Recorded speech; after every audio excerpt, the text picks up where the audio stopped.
My name is Naomi Carter, and I'm 32 years old. If you asked my family who keeps things together, they'd probably say my younger brother without hesitation. They'd call him the family man, the provider, the one who did life right because he married young, had 2 kids, and filled social media with matching holiday pajamas and smiling family photos that made strangers comment things like goals and blessed. If you asked me, I'd tell you the truth. He was the performance. I was the safety net. For most of my adult life, that was my place in the family. I was the one people forgot to praise and never forgot to call when something went wrong. The one described as independent in that careful tone people use when they don't know how else to explain why a woman in her 30s is still single and childless. The one who didn't get fussed over at holidays because I didn't arrive with a husband, toddlers, and a minivan full of chaos. I had a stable job in tech, I owned my condo, I had no debt, I paid my bills on time, saved consistently, and built a life that felt solid, even if it didn't look the way my family thought a woman's life was supposed to look. None of that earned me status in that house. Not with my mother, who measured success by grandchildren and appearances. Not with my father, who respected noise more than consistency. And definitely not with my younger brother Ryan, who had somehow become the golden child while bouncing from job to job and leaving unpaid bills behind him like breadcrumbs. Ryan was 29, charming when he wanted to be, irresponsible almost all the time, and deeply confident in the idea that someone would always catch him before he hit the ground. Usually that someone was me. Over the years, I had covered his rent more times than I could count. Car payments, groceries, utility bills. Just until Friday transfers that turned into months. Daycare emergencies, birthday gifts for his kids when he and his wife were a little short this month. Even holidays at our parents' house somehow ended up on my card, though nobody ever said that part out loud. And the worst part? I let it happen. Not because I was weak, not because I didn't notice, but because every time I thought about drawing a line, I told myself the same thing. Family helps family. Maybe Ryan would finally get it together. Maybe the next job would stick. Maybe the next scare would make him grow up. It never did. And maybe the reason it never did was because I kept making sure he never had to feel the fall. The breaking point came on a Saturday night at my mother's birthday dinner. Nothing huge, just immediate family, catered food, a store-bought cake, and one of those evenings that pretends to be casual while quietly keeping score. I brought flowers, a bottle of wine my mother liked but would never buy for herself, and I quietly covered most of the catering bill because a few days earlier she had sighed over the phone and said money was a little tight right now. I should have known. Money was always tight right before I reached for my wallet. By the time I got there, my mother was floating around the dining room pretending everything was effortless. My father was already in his chair with a drink. Ryan and his wife, Sophie, were late, which meant everyone kept glancing at the door like royalty was expected. When they finally arrived, Ryan came in grinning, loud, full of himself, tossing apologies around like confetti. Sophie followed behind him with that polished, slightly smug expression she wore whenever she knew the room would bend to whatever version of reality they wanted to sell. Dinner moved the way it always did. My mother fussed over Ryan's kids even though they weren't there. My father laughed too hard at Ryan's stories. Sophie talked about school pickup schedules and how expensive everything was, pausing just long enough between complaints to make sure someone asked if they needed help. No one asked. Probably because they all assumed I already had. I kept my voice even, smiled when necessary, passed dishes, refreshed drinks, played my usual role so well that I almost convinced myself the night might pass without incident. Then, halfway through the meal, Ryan leaned back in his chair, looked around the table with that cocky half smile he got when he thought he was about to land a joke, and slapped me lightly on the shoulder. "So, Naomi," he said, loud enough for everyone to hear, "where's your husband and kids?" He paused just long enough to make sure every eye turned toward me. Then he laughed. "Oh, right, you don't have any." My mother let out a sharp little cackle like he'd said the funniest thing in the world. My father chuckled into his glass. Sophie smirked without even pretending not to. It wasn't just the joke. It was how comfortable they all were with it. How familiar. Like this had become a family tradition. Remind Naomi that no matter how much she contributes, she is still somehow the one who came up short. Normally, I would have smiled tightly and let it slide. I would have made some dry comment, lifted my wine glass, and swallowed the humiliation like I always did. But something about that night felt different. Maybe because I'd paid for half the dinner. Maybe because I was tired. Maybe because watching the people I carried laugh at me had finally become more insulting than sad. The laughter faded when I didn't react right away. I set my fork down carefully, dabbed my mouth with my napkin. Then I stood. Not dramatically, not angrily. Calm. That was what made them nervous. I looked at Ryan first. He was still smiling, but it had already started to falter. Great question, I said, my voice level. And where's your money? The room froze. Ryan blinked. What? I held his gaze. Oh, right, I said. You don't have any either, because I've been supporting you quietly for years, and that ends tonight. You could feel the air leave the room. My mother's face changed first. Her smile vanished so fast it was almost eerie. My father straightened in his chair. Sophie stared at me, like she wasn't sure she'd heard correctly. Ryan looked less offended than shocked, like it had never once occurred to him that I might say the quiet part out loud. Naomi, my mother snapped. That isn't funny. I'm not joking. I reached for my phone, unlocked it, and scrolled to the folder I had started keeping months earlier. At first it had only been practical. A way to track what I'd sent, what had been promised, and what I knew I'd never actually get back. But standing there in that dining room, it became something else. Proof. I set the phone on the table and turned it toward them. There they were. Bank transfers, payment confirmations, screenshots of Ryan texting me things like, I'm in a bind again. Can you help just this once? Don't tell mom and dad. I swear I'll pay you back Friday. Venmo records, utility receipts, grocery screenshots, a quiet little archive of how long I had been carrying him while he played king of the family. My father leaned in, squinting. My mother went pale. Ryan's voice came out thin. Naomi, what the hell? That was private. I laughed once, but there was no humor in it. Private? I repeated. You mock me in front of everyone for not being married, for not having kids, like I'm some kind of failure. Meanwhile, the only reason you get to play happy family is because I've been paying the bills you can't cover. Sophie finally spoke, her tone cold and cutting. This is completely unnecessary. I turned to her. Is it? Her jaw tightened, but she said nothing. My mother tried to recover first, because of course she did. He's your brother, she said. Families help each other. I looked at her, and for the first time in years, I didn't feel the urge to soften my words just to make her comfortable. No, I said quietly. Families don't use one person as an ATM and then laugh at her for being single. Families don't let one child carry everyone else and still treat her like she's the embarrassing one. That landed harder than I expected, because it was true. And everybody at that table knew it. They had always known it. They had just counted on me never saying it out loud. Ryan's face turned red. You're acting like you're better than me just because you have money. No, I said. I'm acting like I'm done being disrespected by people whose lives I've been quietly holding together. Sophie crossed her arms. You're jealous. That's what this is. You don't have what we have, so now you want to ruin it. That almost made me smile. Jealous of what exactly? I asked. The overdue daycare payments? The car note I covered? The groceries I paid for last month? The utilities that stay on because I send money when you panic? Sophie's expression cracked. Ryan pushed his chair back so fast it scraped harshly across the floor. Fine, he snapped. If you want to cut me off, do it.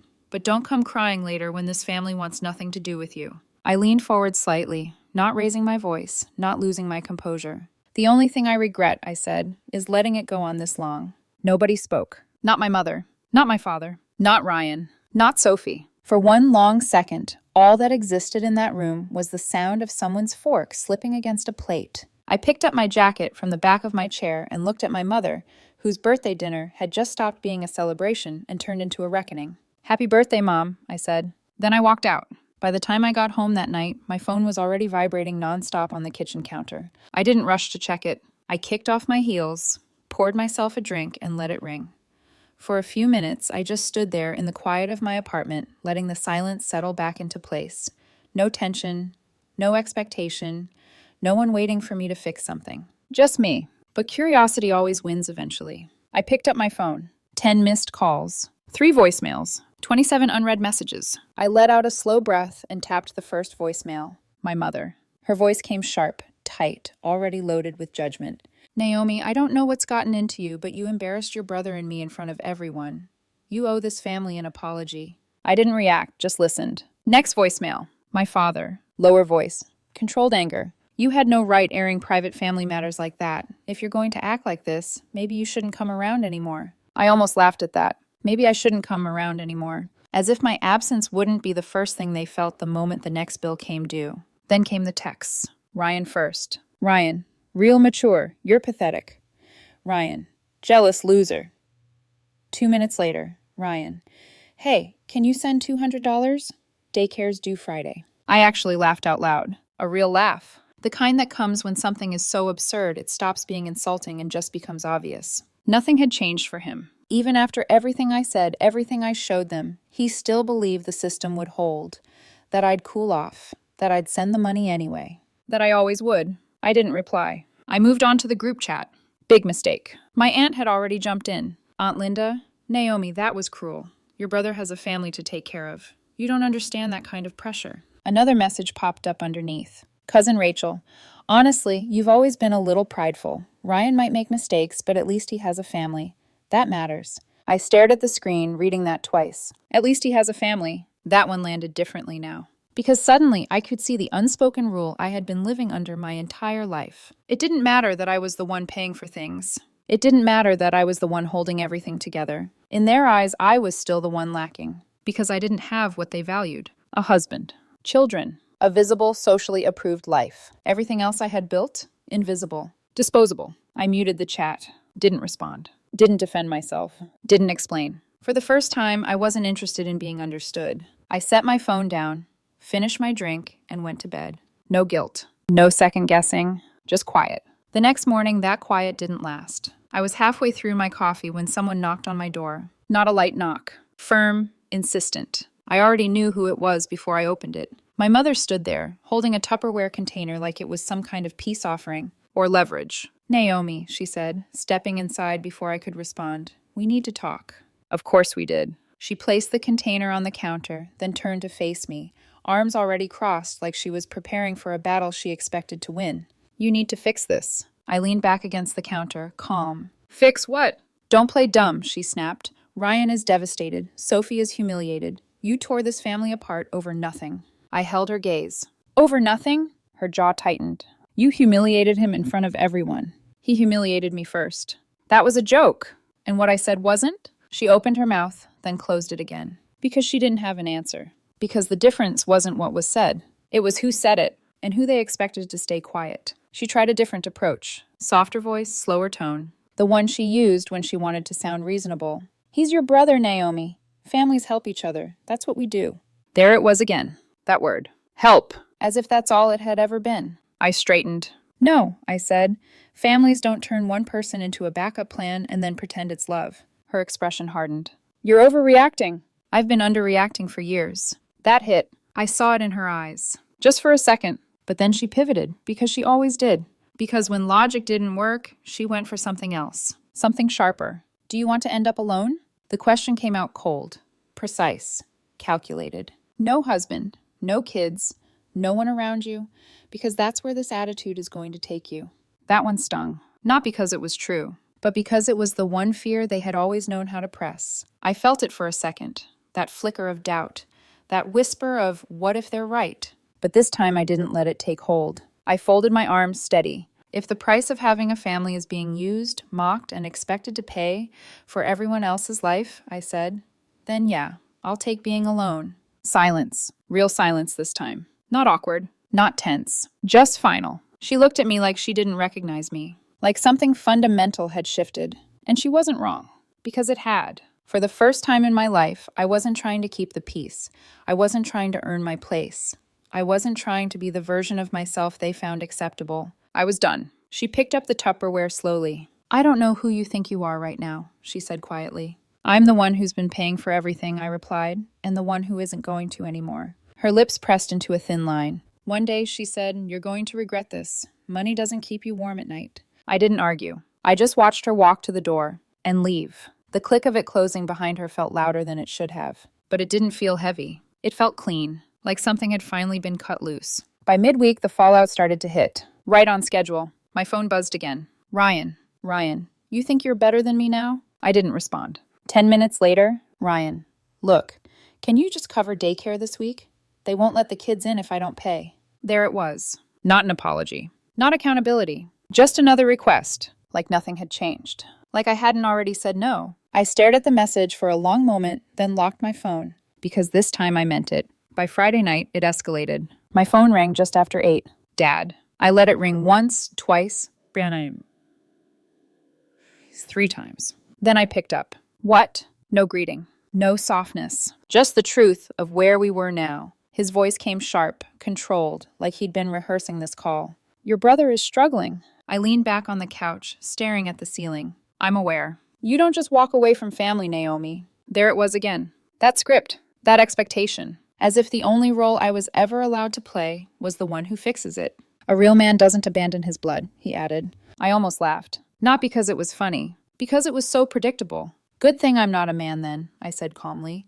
And a real adult doesn't build a life they can't afford and expect someone else to carry it. Silence. A heavy one. Then his voice dropped lower. You've got a lot of nerve talking like that after everything we've done for you. That stopped me for a second. Not because I believed it, but because it was the first time he had flipped the narrative that far. Everything you've done for me, I repeated. Yes. I let out a quiet breath. Dad, when was the last time you paid one of my bills? He didn't answer. When was the last time you helped me with anything financially? Nothing. Because he couldn't. Because the truth was simple. They hadn't supported me. I had supported them. And now that I stopped, they didn't know how to exist without it. I'm not abandoning anyone, I continued. I'm just not funding your version of family anymore. You're selfish, he snapped. Or maybe, I said, I finally learned how not to be. I hung up before he could respond. The weekend was worse, because when Ryan realized I wasn't responding, he didn't stop asking. He just changed targets. I started hearing about it from other people. My aunt called first. Her voice sounded different this time. Less judgment, more confusion. Naomi, he asked me for $1,000. I didn't react. Did he tell you why? She hesitated. Something about daycare and back rent. I thought it was temporary, but he said it was urgent. It's always urgent, I said flatly. Another pause. Then quieter. Was it really you, all this time? There it was. The question no one had bothered asking before, because it had been easier not to know. Yeah, I said, it was. Silence stretched between us. I didn't realize, she said finally. I thought he was just struggling here and there. No, I replied. He was living above his means, and I was the difference. That hit her. I could hear it. Because suddenly, all those little emergencies she'd heard about over the years started connecting. All those times things somehow worked out for Ryan just in time. All those holidays that magically came together. All of it. Me. I told him no, she said after a moment. Good. Another pause. Then, softer. I'm sorry. That one surprised me. Not because it was dramatic, but because it was the first time anyone had said it. I didn't know, she added. I know, I said. And I meant it. Because that was the thing. Most of them hadn't known. Not really. They had just accepted the version of reality that was most convenient. And I had let them. By Sunday, the story had spread. Not the version Ryan wanted. The real one. Cousins started connecting dots. Late payments. Job changes. Constant stress behind the scenes.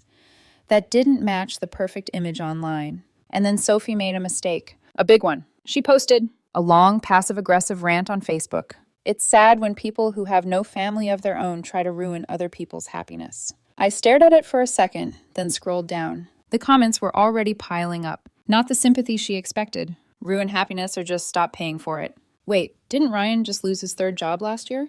I thought you guys were doing fine. That's not what I heard. I leaned back in my chair, watching the narrative slip out of their control. Because once people start asking questions, you can't stop them. Sophie deleted the post within the hour. Too late. Screenshots exist forever. Ryan texted me again that night. No insults this time. Just one message. Ryan, you really let it get this far? I read it twice. Because something about it was different. Not angry. Not demanding. Almost accusing. Like somehow this was still my fault. Like I had failed him. I typed a response. Then deleted it. Because there was nothing left to explain. Nothing left to justify. Nothing left to fix. For years, I had been the invisible support system holding his life together. Now that I had stepped back, everything was falling exactly the way it should have all along. It didn't take long for the cracks to reach everyone else. 2 weeks. That's all it took. 2 weeks without me stepping in, without quiet transfers smoothing things over, without last-minute, "Don't worry, I've got it" messages, and suddenly the entire system started collapsing in ways no one could ignore anymore. My phone rang again late one afternoon. Mom. I stared at it for a second before answering. This time, I already knew it wouldn't sound the same. Naomi. Her voice was softer. Not sharp. Not accusing. Smaller. That alone told me everything I needed to know. What is it? I asked. There was a pause. Then, your father and I were having some trouble with the mortgage. I closed my eyes for a second. There it was. Not Ryan. Not daycare. Not groceries. Them. We thought Ryan was keeping up with things, she continued carefully. He told us everything was under control, but apparently, I cut her off. No. Silence. Naomi? No, Mom, I said again, steady this time. I already told you, I'm not doing this anymore. Another pause. Heavier. So you're just going to let us struggle? She asked quietly. That question would have broken me a month earlier, but now I could hear it for what it really was. Pressure. A softer version of the same manipulation. I leaned back in my chair, staring out the window. I'm going to let you take responsibility, I said. For once. Her breathing shifted on the other end, like she wasn't expecting that answer. We're your parents, she said finally. I know. And this is how you treat us? No, I said calmly.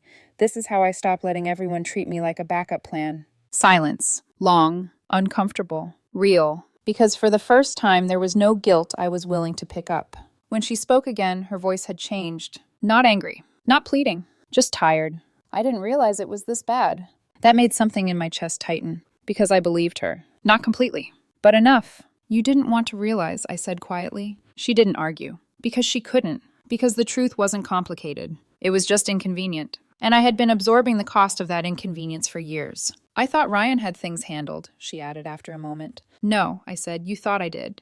That landed. Because that was the real foundation of everything. They didn't trust Ryan. They trusted me. They just never acknowledged it, respected it, or protected it. They used it. I don't know what we're supposed to do now, she said. That was new. Not a demand. A question. I let it sit there for a second, then answered honestly. Figure it out, I said, the same way I had to. She let out a slow breath, and for a moment I thought she might argue. Push back. Try one more time. But she didn't. Okay, she said quietly, and then the line went dead. That was the turning point. Not the dinner, not the argument. This, the moment she stopped telling me what I should do and started realizing she couldn't make me do it anymore. After that call, everything shifted faster. Ryan sold his car first. I heard it through my aunt. Then, Sophie picked up extra shifts at work. The daycare situation got worse before it got better, and they had to pull the kids out of the expensive one they used to brag about constantly. The one they said was worth it.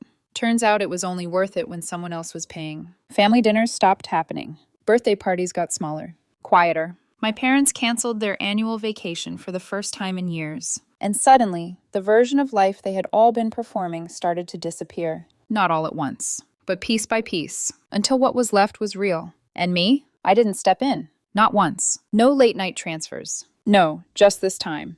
No emergency fixes. Because by then, I understood something I should have understood years earlier. Helping them had never actually helped them. It had delayed the consequences. That was all. About a month after everything started unraveling, I got a message from a cousin I hadn't spoken to in a while. Just one line. I didn't realize how much you were carrying. I stared at it for a long moment, then replied, neither did I. 3 months later, my life didn't just look different. It felt different. Lighter. Like I had finally stepped out of a role I didn't even realize I was trapped in. For years, every decision I made had an invisible weight attached to it. Every paycheck wasn't just mine. In the back of my head, part of it already belonged to Ryan's next emergency. It didn't matter what I planned. Something would always come up, and I would always adjust. But now, there was nothing to adjust for. No sudden messages. No last-minute guilt. No, just this once, requests that somehow turned into a pattern. Just space. I booked the Europe trip I had been putting off for years. Not because I couldn't afford it before, but because I never felt like I was allowed to. There was always that voice in the back of my mind. What if something happens? What if they need you?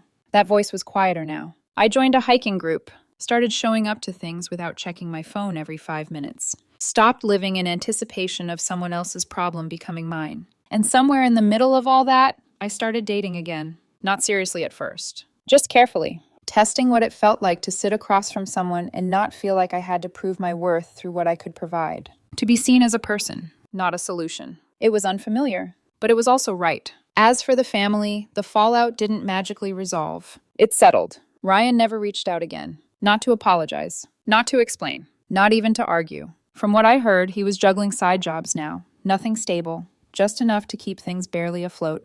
The difference was simple. There was no safety net anymore. So things kept slipping. Sophie didn't stay quiet either. Not directly, but I heard enough through relatives. She blames you, one cousin told me. Says you abandoned them. I didn't react, because that word was convenient. It erased everything that came before. All the help, all the years, all the times I showed up when no one else did. It turned my refusal into the problem and them into the victims. I was done correcting that narrative. Let them believe what they needed to believe. It didn't change the truth. My parents were different too. Subtly, not dramatically, but enough that I noticed. The calls stopped. The constant expectations disappeared. My mother still texted occasionally, short, neutral messages. Hope you're doing well.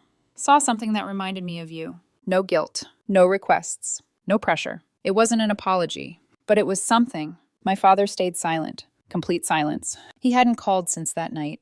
And strangely, I didn't miss it, because for the first time, I understood that silence isn't always absence. Sometimes it's peace. The most unexpected shift came from the extended family. The same people who had jumped into that group chat, the same ones who had called me cruel, prideful, selfish. Some of them changed. Not all, but enough. My aunt, the one Ryan had asked for money, called me again one afternoon. Her voice was softer this time. I owe you an apology. I didn't say anything right away. I didn't understand what was really happening, she continued. I thought you were being harsh, but now I see it. You were carrying everything. I leaned back in my chair and listened. I should have asked questions instead of judging you, she added. That mattered, not because I needed validation, but because it was the first time someone had acknowledged the full picture. It's okay, I said finally, and for once I meant it. But the moment that stayed with me the most came from my grandmother. She had always been quiet, observant, the kind of person who didn't speak often, but when she did, it meant something. I visited her one afternoon. No tension, no drama, just tea, and the kind of calm that doesn't need explanation. She looked at me for a long moment before saying anything. Then she smiled. You've always been the strong one, she said. I shook my head slightly. I don't feel strong. She let out a soft laugh. That's because you think strength means saying yes. I frowned. What does it mean then? She held my gaze. Sometimes, she said, strength is helping. And sometimes it's finally saying no. That hit deeper than anything else. Because she was right. For years, I had measured myself by how much I could carry, how much I could give, how much I could endure without breaking. But that wasn't strength. That was survival. This was different.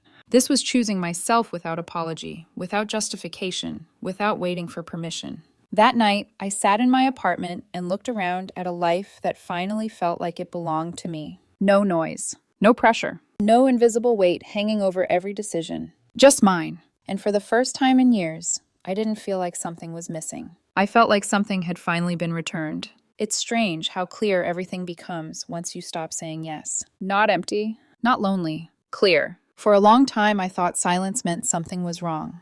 That if people weren't calling, needing, asking, then I must have done something to push them away. Now I understand. Sometimes silence just means the noise is gone. And the noise in my life had always been responsibility that didn't belong to me. It had been a few more weeks since I last heard anything directly from Ryan. No messages, no late-night requests, no sudden emergencies that somehow became my problem. From what I heard, things hadn't magically improved. He was still working unstable jobs, still trying to hold everything together, still struggling. But now it was his struggle, and that changed everything. Because for the first time, he was living inside the consequences of his own choices instead of outsourcing them to me. Sophie still told people I had abandoned them. I stopped correcting that, because the truth didn't need defending anymore. Anyone who looked closely enough could see it, and anyone who didn't never really wanted to. My parents existed in a strange middle ground now. Not confrontational, not warm either, just distant. Occasionally, my mother sent a message. Hope you're eating well. Weather's getting cold. Take care of yourself. Small things, careful things, like she was trying to rebuild something without admitting it had broken. I didn't push it. I didn't pull away either. I just let it be what it was. Because not everything needs to be repaired the way it was before. Some things just need to become different. The biggest change wasn't them, though. It was me. I didn't check my phone the same way anymore. I didn't brace myself for bad news every time it buzzed. I didn't calculate how much I could afford to give before I had even spent anything on myself. I woke up and my day actually belonged to me. That used to feel selfish. Now it felt normal. I think back to that dinner sometimes. The way Ryan laughed. The way everyone joined in. The way I stood there, knowing I could either let it slide again or finally say something. That moment didn't just change the night. It changed everything after it. Because once the truth is said out loud, you can't pretend you never heard it. My grandmother was right. Strength isn't always about what you can carry. Sometimes it's about what you finally refuse to carry anymore. And saying no doesn't destroy relationships. It reveals them. If I had kept helping, nothing would have changed.